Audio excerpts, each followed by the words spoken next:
Hay no poca gente que ha sugerido en los últimos días durante el conflicto bélico, de momento aéreo, y esperemos que no trascienda de ahí, entre Israel e Irán,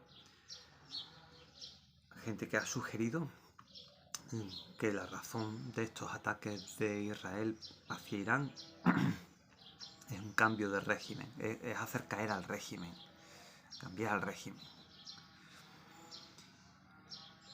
Incluso hemos visto al oportunista del hijo del Shah. Tengo bastante respeto hacia la figura del Shah padre, pero poco tengo hacia la figura del Shah hijo, a juzgar por las cosas que dice. Que es una oportunidad única para hacer caer al régimen y que el pueblo iraní debería levantarse en bloque, en masa, contra el régimen.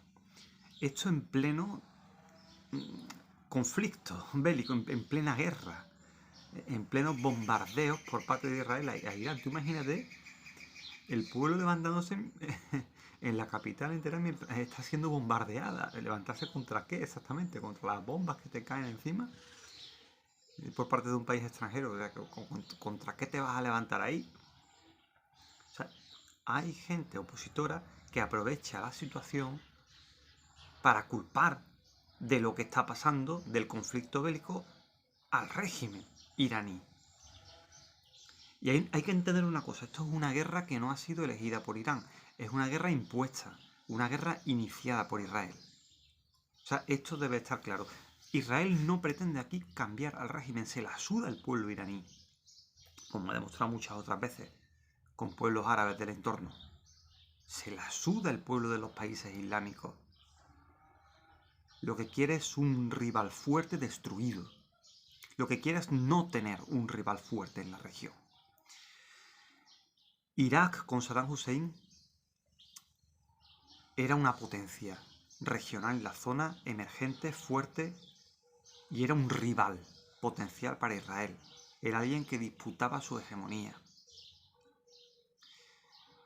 Siria, quizá últimamente no fuera tan potencia por estar sumida, dividida en una guerra interna, civil, contra grupos yihadistas, a cada cual más deslavazado y loco, pero con un apoyo brutal, armamentístico, e incluso con tropas sobre el terreno por parte de Turquía, y con dinero y armas por parte, y petróleo por parte de Arabia Saudí, así como bombardeos selectivos por parte de Israel, que es una forma también de apoyo. Es decir, con ese apoyo, y apoyo también yanqui, armas que le daba Estados Unidos, con ese apoyo finalmente han conseguido que el régimen caiga. Cuando más o menos se veía que el régimen sirio iba ganando la guerra, o sea, se estaba ganando la guerra, ya solamente quedaba por reconquistar Idlib, que es la zona cercana a Turquía, y alguna bolsa en el sur, en Sueida. Era poco lo que quedaba por reconquistar. Y de la noche a la mañana el régimen implosionó por un ataque pinza por varios flancos, coordinado por el sur, por el norte, un ataque brutal por parte de Israel a Hezbollah, que era una columna importante que defendía el régimen sirio, y finalmente la retirada de Rusia cuando ve que el tema le está suponiendo también un coste importante y división de recursos que podría estar concentrando en lo de Ucrania. Entonces, seguramente se ofreció a Putin un alto al fuego o retirar el tema de los efectivos yanquis en Ucrania y la ayuda que Yanquilandia le está dando a Ucrania, quitar todo eso a cambio de que Putin abandone Siria, como una especie de canjeo. Si fue así, Putin claramente ha sido engañado. Pero me resisto a creer que Putin sea una especie de pelele, que Putin sea alguien fácil de engañar. Hablamos de un estadista bastante serio, de los más serios que hemos visto en la escena geopolítica internacional en los últimos decenios, tras la caída de la URSS. Que no tiene nada que ver con Yeltsin. No creo que engañen a Putin. Yo creo que a Putin le ha interesado concentrarse en el tema de Ucrania y que aquello de Siria pues no era un régimen que necesitaba de Rusia para sostenerse y de Irán. Por supuesto, Irán solo no ha conseguido sostener al régimen. Es un régimen ya muy debilitado, había perdido mucha gente. En cualquier caso, ¿qué quería Israel aquí? Un rival ancestral que tenía haciendo frontera con él, no tenerlo. Y es lo que ha conseguido. Actualmente, al-Golani, el presidente del régimen yihadista de nuevo cuño que se ha instaurado en Siria, ha dicho que las puertas del cielo sirio están abiertas para Israel y sus ataques contra Irán. ¿Por qué? Porque es un régimen yihadista, salafista, suní, bajo la impronta wahabita, y esto implica el odio hacia el chiismo, al que la visión zumbada del fanatismo integrista suní de tipo wahabita se lo llega a ver como una forma de politeísmo, cosa que nunca ha sido. Es simplemente una rama diferente dentro del Islam. Con diferencia en términos de jurisprudencia, aunque hay varias escuelas dentro del chiismo, está la Jafarí, está la predominante en Yemen, la Zaidí, y están los septimanos, los ismaelíes, así como los alawíes en toda la zona costera de Siria, que hay gente que dice que no son verdaderos chiíes, sino que son algo más ecléctico, una rama aparte, aunque parecida, con puntos en común con el chiismo. Entonces, la zumbadera wahabita, es decir, wahabismo es la corriente del Islam más integristona predominante en Arabia Saudí y oficial en Arabia Saudí, derivada de la escuela hanbalista, que es, digamos, la más radical, la más conservadora, la más rígida en la interpretación del texto coránico y del hadith. Pues en la visión wahabita, el chiismo sería politeísmo, sería una forma de herejía, y en realidad no es eso. Es una discusión en torno a la sucesión legítima del califato. El califato, en vez de pasar a los omeyas, sobre pretexto de que pertenecían a la tribu de Quraysh, debía pasar a Ali como principal discípulo de Mahoma y a gente de su confianza, como su hijo Hossein. Es decir, el califato solamente debía ser respetado por aquellos dignos de la confianza de Mahoma, aquellos que hubieran estado en contacto directo con Mahoma y hubieran mamado sus lecciones, sus enseñanzas. Bien, ¿os parece en serio un motivo para querer exterminar a toda una corriente del Islam entera, mayoritaria en Irán? Y en gran parte de lo que es Irak, es mayoritaria también en Irak. Y muy presente, con mucha densidad demográfica y de población en Siria, en toda la parte costera. Si aceptamos el alawismo como chiismo, luego están los ismaelíes, ¿no? O sea, ¿os parece un motivo para abrir las puertas del cielo sirio a los ataques de Israel a Irán? Bien, intenta razonar con el integrismo de cualquier religión, y más concretamente abrahámica. En este caso, integrismo islámico. No lo vas a conseguir. Es como chocarte contra un muro de hierro. Pero ya tiene Israel lo que quería.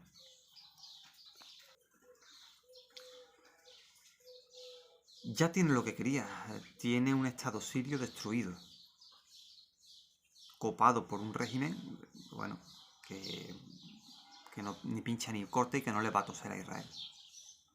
Un régimen que está dividido en una lucha interna contra su propia población, asesinando a gente de las minorías chiíes dentro de su propia población, invirtiendo recursos en eso. Seguramente acaben constituyéndose en una especie de guerrilla este tipo de minorías. Acaben conformando grupos guerrilleros del estilo de Hezbollah. Es verdad que con condiciones más adversas, pero no les queda otra para sobrevivir.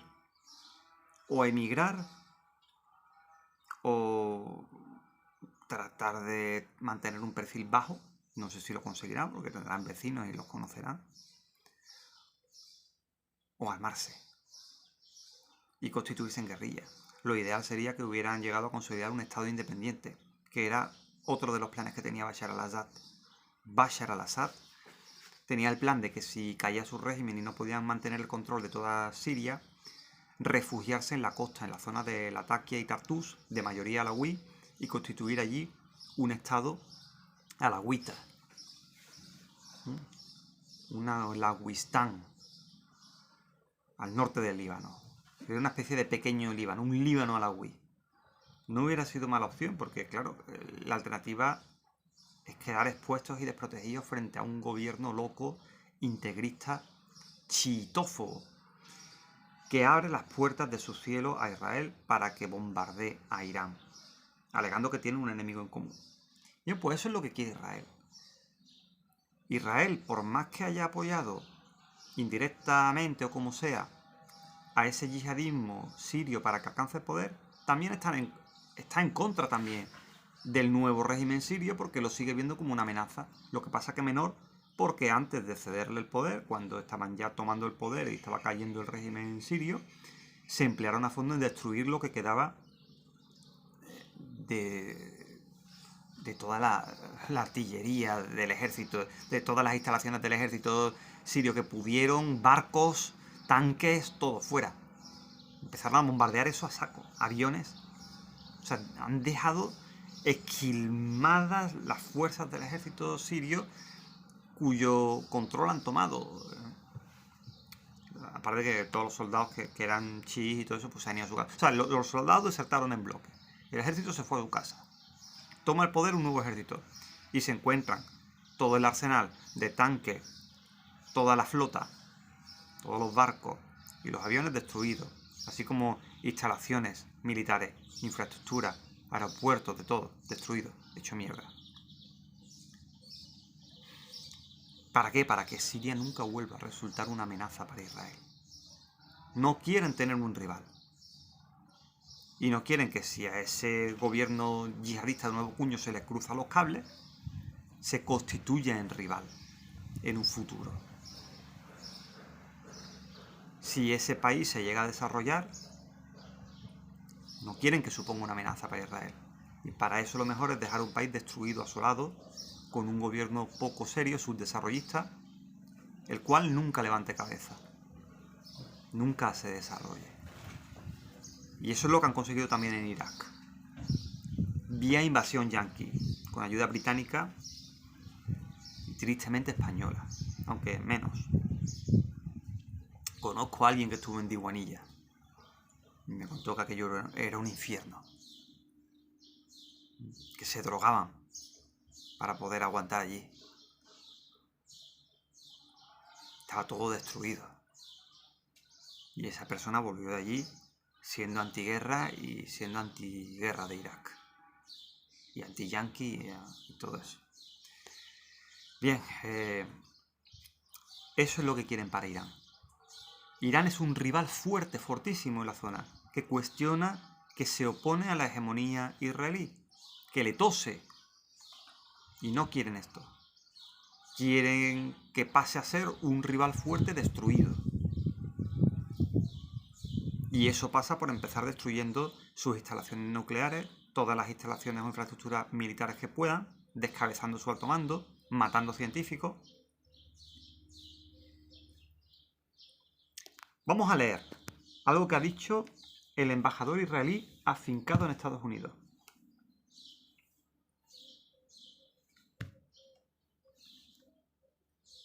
Vamos a ver qué dice por aquí. Vienen descendiendo del cielo y causan daños irreparables. Se refiere a los misiles iraníes, con los que están respondiendo a los ataques vía aviación de Israel sobre Irán. Y no poco, andanadas de misiles fuertes, densas en ocasiones, que desbordan la capacidad de defensa aérea israelí y causan bastante daño sobre el terreno. Lo dice el propio embajador israelí en Estados Unidos. Se lo dice a la CNN, al periodista Caitlin Collins. Vienen descendiendo del cielo y causan daños irreparables. Esa capacidad de producción también debe ser eliminada. No pueden tener las armas que pueden destruir Israel, como afirman y como quieren hacer cada día. Destruir el sitio de enriquecimiento nuclear de Fordow, enterrado bajo una montaña cerca de la ciudad de Qom, que está cerca de Teherán, algo así como el Vaticano chií, el centro de peregrinación chií y de estudios chiíes por antonomasia.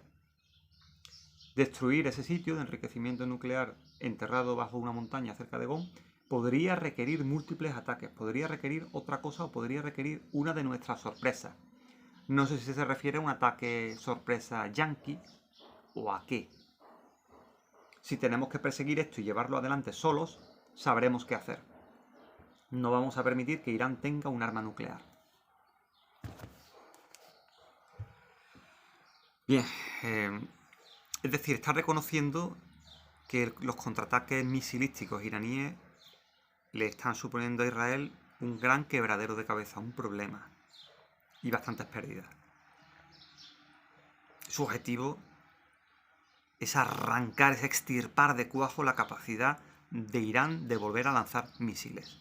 Es decir, dejar a Irán indefenso, básicamente. Todos nos imaginamos que podría venir después de eso. Después de conseguir un país que no puede defenderse, que no puede contraatacar. ¿Creéis en serio que pararía la guerra? ¿Que pararía los ataques? En Siria los ataques israelíes sobre suelo sirio se han sucedido repetidamente de una manera vergonzosa, violando cualquier regla o ley del derecho internacional, violando continuamente la soberanía siria sin estar atacando Siria a Israel, de forma continua mientras ha durado la guerra civil, todos estos años. Empezó más o menos en 2013 o por ahí, coincidiendo con las mal llamadas primaveras árabes, que a día de hoy muchos coincidirán conmigo en que más vale denominarlas los otoños o los inviernos árabes.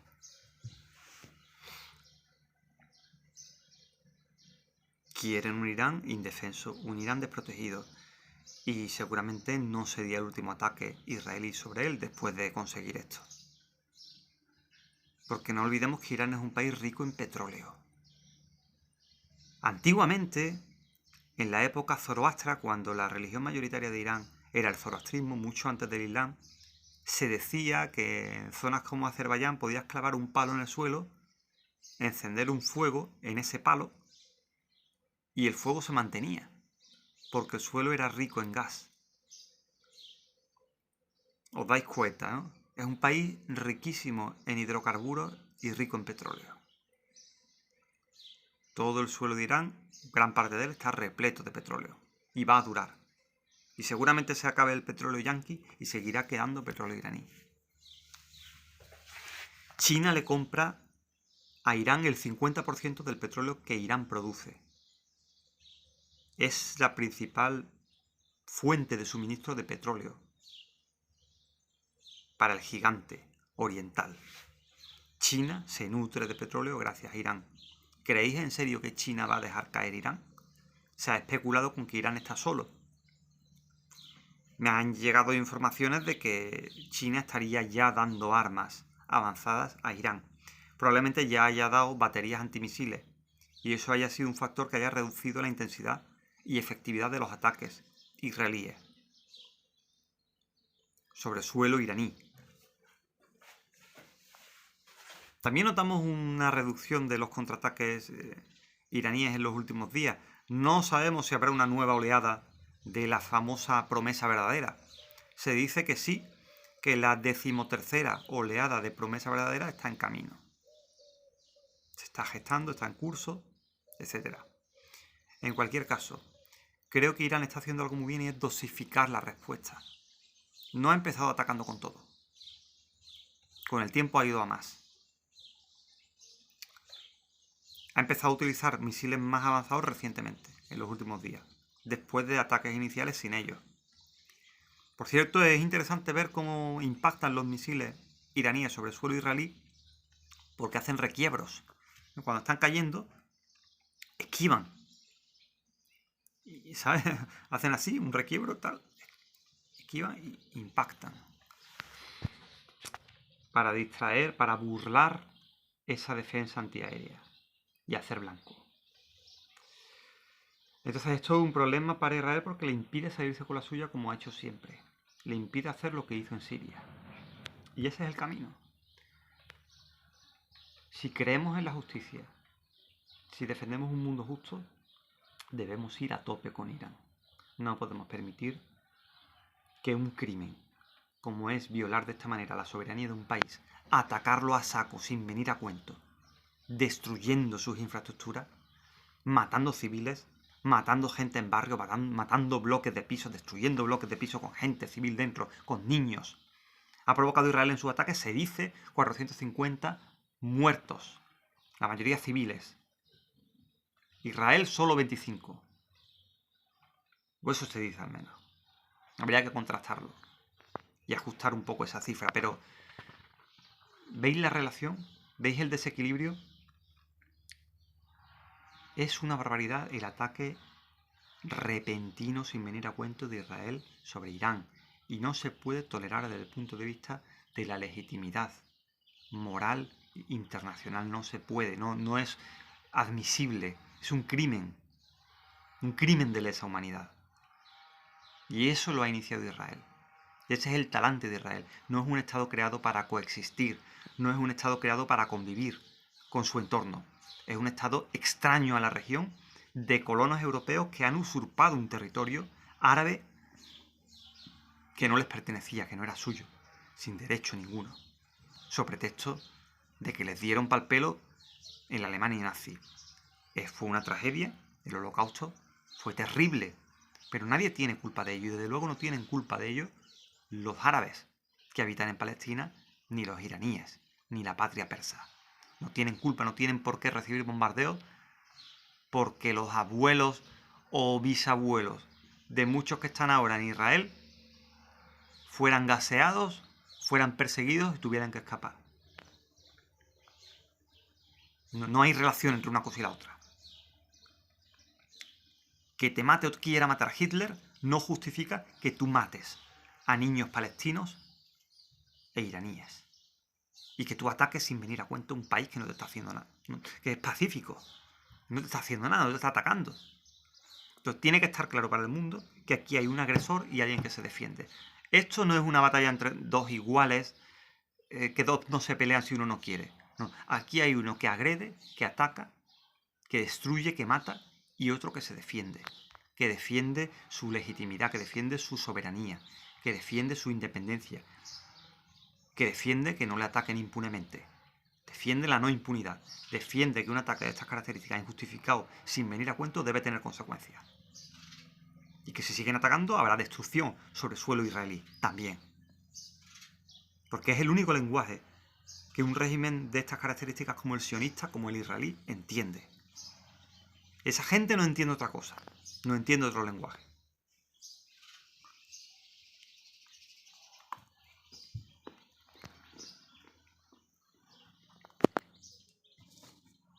No sé si me explico. ¿O acaso entienden otro lenguaje con Palestina? ¿Veis que se detengan? Que detengan el gatillo. Que detengan sus bombardeos sobre población civil en Gaza. Que detengan la destrucción de hospitales. Que detengan el éxodo de refugiados. No lo detienen. Y no lo detendrían en Irán. Un país rico en hidrocarburos y un país que es un rival enorme en la zona. Que es una potencia regional de primer orden en desarrollo, un país moderno. Yo he estado allí, yo he vivido en Irán. Y es un país donde abunda muchísimo la clase media. Un país desarrollado, un país con unas buenas obras municipales, obras públicas, avenidas anchas, grandes, tanto peatonales como con coches. Qué guapo, Irán, me gusta Irán. Un país con una economía que tiene vitalidad, está todo lleno de comercios, pequeñas y medianas empresas, comercios, tiendas de toda clase, talleres de reparación, cosas. Tú vas por la calle y lo ves todo petado de comercio. Allí poco paro hay porque el paro que habría se busca en la vida. Montan un local y el Estado no funde a esos locales, a esas pequeñas tiendas, a impuestos, como sí ocurre aquí. Los dos principales bancos iraníes, además, son públicos. Y hay un sistema de renta antigua, con un 21% de interés por depositar allí tus ahorros.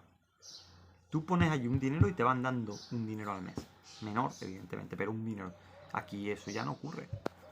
Hace muchos años.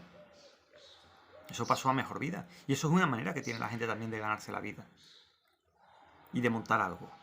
Que no te frene impuestos, que hay una banca pública que te dé un porcentaje por meter ahí tus ahorros. El gran problema que tiene Irán ahora mismo es que su moneda se ha visto devaluada por las sanciones y por el boicot comercial por parte de Estados Unidos. También de la Unión Europea, obedeciendo a Estados Unidos, incumpliendo los acuerdos comerciales a los que había llegado con Irán.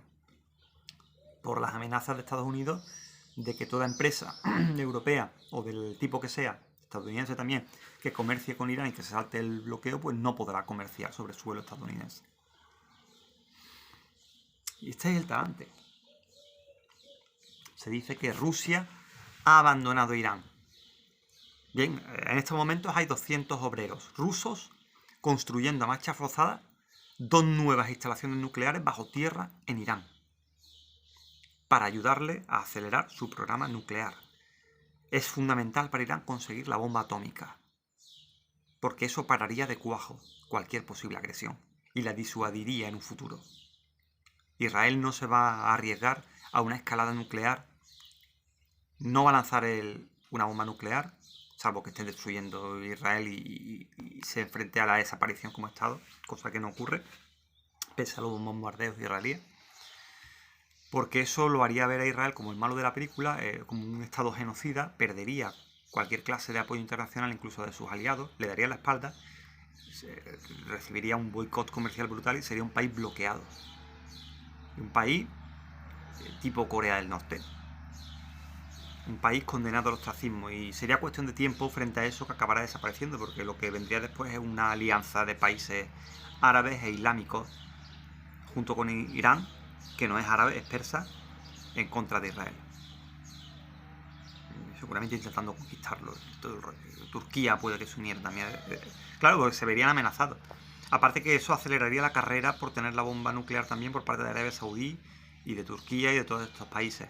Ya la tiene Pakistán también, no lo olvidemos. Podría, por supuesto, ser el inicio de una tercera guerra mundial. Y si no lo es, estas serían las consecuencias.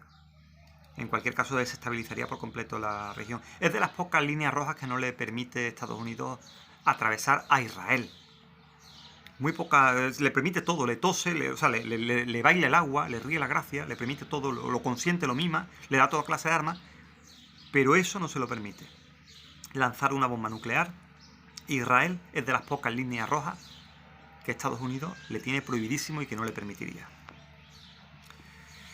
Bien, eso ha sido todo por el momento en este capítulo de Agente Bonapartista.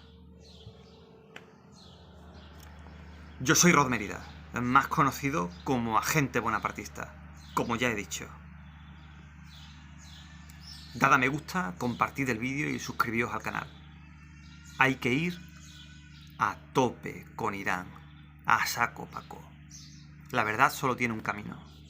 La justicia, lo que es justo, lo que es correcto, como dijo China, solo tiene un camino.